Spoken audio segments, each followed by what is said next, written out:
JBN, we keep you informed. Drive-by shooting leaves one dead, two injured. A man has been killed and two others injured in a drive-by shooting at a bar on Redlands Road in St. Andrew. Dead is 28-year-old Brendan Tifari Campbell, otherwise called Zali and Kemarley. Reports are that about 8:15 on Sunday, a motor car traveling along Redlands Road towards Washington Boulevard drove up, and the persons inside the vehicle opened gunfire, hitting Campbell to the upper body. The other two persons were hit in the leg.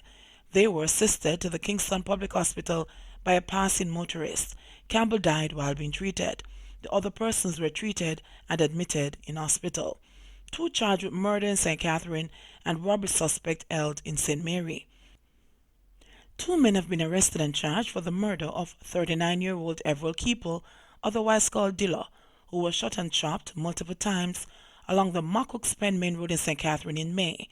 25-year-old Shane Roberts and 38-year-old Gerardo Douglas, otherwise called Rado, both of Mason River, Clarendon, and the Mocook-Spen in St. Catherine, are charged with illegal possession of firearm and illegal possession of ammunition. Following months of detailed investigations by the Major Investigations Division, both men were arrested in Mason River and subsequently charged following an interview in the presence of their attorneys. The police had reported that about 7:30 a.m. on Monday, May 6, Keeple was reportedly making a purchase inside a shop when he was attacked by both accused along with a third man armed with handguns and a machete. They reportedly opened fire at him as he ran from the shop before collapsing on the road. The accused men allegedly stood over him and shot and chopped him several times before escaping. The police were called and Keeple's body was seen on the ground with multiple gunshot and chop wounds. Meanwhile, in St. Mary, 20-year-old Franz Gardner of Eden Hill was charged with the armed robbery of three persons in Jacks River in the parish on June 27. Reports from the Rockabessa police are that about 10:45 p.m., three persons were on their way home when two men traveling on a motorcycle, one armed with a gun, approached them and proceeded to rob them of three cellular phones, $30,000 and other items. On Thursday, September 5, Gardner was arrested and charged with robbery with aggravation and illegal possession of firearm on Saturday, September 14. The police are asking anyone with information on the whereabouts of the other suspect involved in the robbery to contact the Oracabessa police at 876-975-3233, Crime Stop at 311 or the nearest police station. Police crack 2-month-old robbery case using fingerprint technology. A Westmoreland man who was identified using new fingerprint technology was remanded when he appeared in the St. James Parish Court last week. Vaughn Davis, a taxi driver, was charged after JCF fingerprint technology was used to solve a 2-month-old robbery.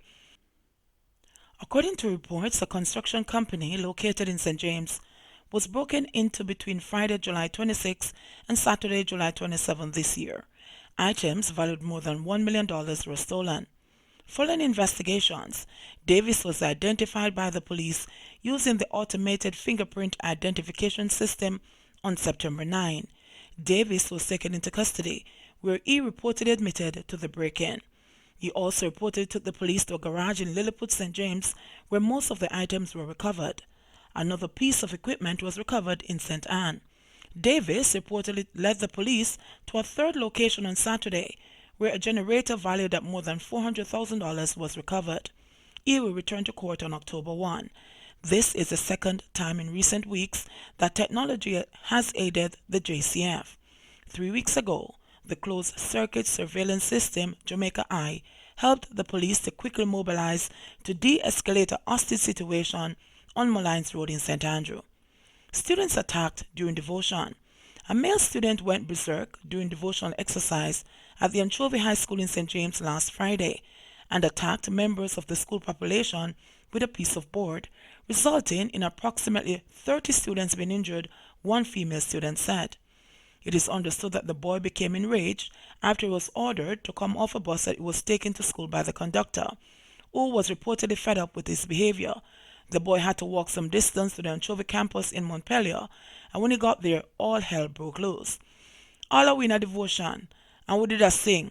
When all of a sudden me see the pitney them a scream and run. When me look, it's the same boy me see with a piece of plank like everybody in the devotion, the student said. Some picking get trampled, some get liquid board and some faint. And some of them are run and hurt themselves after them a try to jump over the stairs, another student said. One parent said that he was at work when he got a call informing him that his child was taken to the Cornwall Regional Hospital. When I came here, my daughter was almost unconscious, and I was shocked to hear what really took place, the parent said. I want the school administration to know that this is not an issue to be covered up, because that student could have been armed with a gun or even a knife or a machete, and then would have had 50 dead students in her hand, the concerned parent added. Valentine Bailey, the People's National Party council caretaker for the Anchovy Division, said his son was one of the first persons who the young man attacked. Although he was not hurt, things could have turned out much worse, and students could have been seriously injured, stated Bailey. The school needs to take this incident seriously. I personally spoke to the principal, but I did not get a full feedback about the issue, he said. A child like this needs special attention. Repeated attempts to speak with the leadership of the school proved futile up to yesterday. DPP explains dropping rape case against man.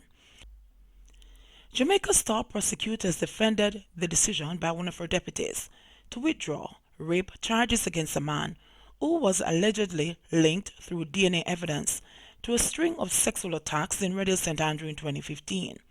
Byron Tinglin was initially placed before the court in 2017 on 2 counts of rape, illegal possession of firearm, 4 counts of robbery with aggravation, and 1 count of burglary.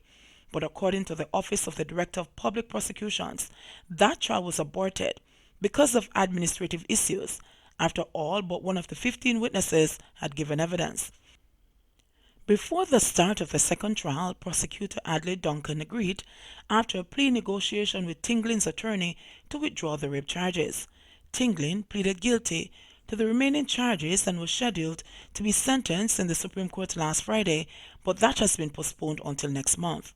Law enforcement sources claim that up to July 2015, Tinglin was responsible for a string of break-ins and rapes in the Red Hills area. According to one source, his modus operandi was to don a pair of gloves, a balaclava that exposed only his eyes and lips, and him no wear shoes. Investigators revealed that he turned over a DNA sample after he was held with a cell phone that was stolen from one of the homes. Tests conducted by the government forensic lab in September and October 2015 confirmed that there was a 99.999% chance Tinglin could not be excluded as a person whose semen was found on the underwear of 2 women, one source said in an exclusive interview 2 weeks ago. Duncan, an acting deputy director of public prosecutions, explained that the decision to withdraw the rape charges was based on sensitive information known to the Crown. Paula Llewellyn, director of public prosecutions DPP, acknowledged that the case against Tinglin included DNA evidence he and his alleged victims gave investigators, but said tests indicate that they were inadequate to meet the requisite standard of proof beyond a reasonable doubt. So it would not have assisted the Crown's case because of the inconclusive nature of the mixed DNA profiles which were found, Llewellyn explained. But law enforcement sources said Llewellyn was referring to a second set of tests that were conducted in 2017 because a new prosecutor had taken over the case and wanted a fresh DNA report. By that time, according to one source, the forensic lab had indicated that the DNA samples provided by Tinglin and his alleged victims had broken down. My understanding is that the storage conditions caused the potency to break down, one source explained. Llewellyn explained, too, that Duncan had to consider a number of factors at the time he negotiated the plea deal and admitted that she would have taken the same course. Chief among the factors Duncan had to consider, she said, was a report which indicated that one of the alleged rape victims was so traumatized by her ordeal that she would not be able to go through what would be a second trial. Llewellyn also said that with Tinglin adamant that he wanted his day in court, her office anticipated that there would be potential problems and challenges with the identification evidence of the 2 alleged rape victims. Because according to the allegations, the accused at the time of the alleged sexual assault, he had on a balaclava, a mask which only showed his 2 eyes and a mouth, and this man was not known to them before, she explained. Llewellyn said one of the complainants indicated in her witness statement that even if she was to hear his voice again, she would not be able to recognize it.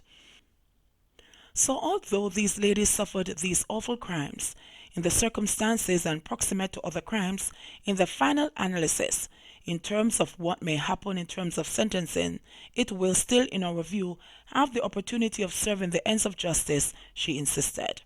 Security Ministry laments increasing violence despite social programs. National Security Minister Dr. Horace Chang has acknowledged that numerous social intervention programs implemented in Montego Bay over the past 2 decades have failed to stem the violence plaguing St. James. He warned that nothing would change until the relevant stakeholders acknowledge that failure. Every single social intervention medium that can be thought of that has been done in Jamaica has been done in Montego Bay. Every single one has been active, and the homicide rate moved from 12 per 100,000 to 182 per 100,000. So where's the success? Asks Chang. He was given the keynote address at a peace-building symposium held by the National Security Ministry and the Violence Prevention Alliance, VPA, at the Montego Bay Community College last Thursday. Chang said that between 2007 and 2017, the murder rate in St. James spiked from 12 homicides per 100,000 residents to 182 per 100,000, despite the work done by local social intervention groups. In the years from 1997 to 2017, what's happened consistently is that murders increased on a straight line upwards. The first time we had a significant fall that saved over 200 Jamaican lives and stopped mayhem and slaughter on the streets of Montego Bay was the introduction of the state of emergency SOE, he continued. According to Chang, who is a member of parliament for Northwest St. James, several social intervention initiatives have failed to stem the bloodletting across the parish. Everything in Montego Bay has failed and failed miserably. The churches, the Peace Management Initiative, the Citizen Security and Justice Program, and others have done a lot of good things, but have failed to effect transformation in Montego Bay. And unless we face that reality, we will not move on to make the required changes, the National Security Minister said. Last Thursday's symposium, which was held under the theme Interventions Making a Difference Through Sharing and Collaboration, was designed to share data and strategies that are currently being used to reduce the risk of violence through prevention strategies in St. James. JBN, we keep you informed. Please remember to like, subscribe, share, leave us a comment, and click the notification bell to receive our daily news items.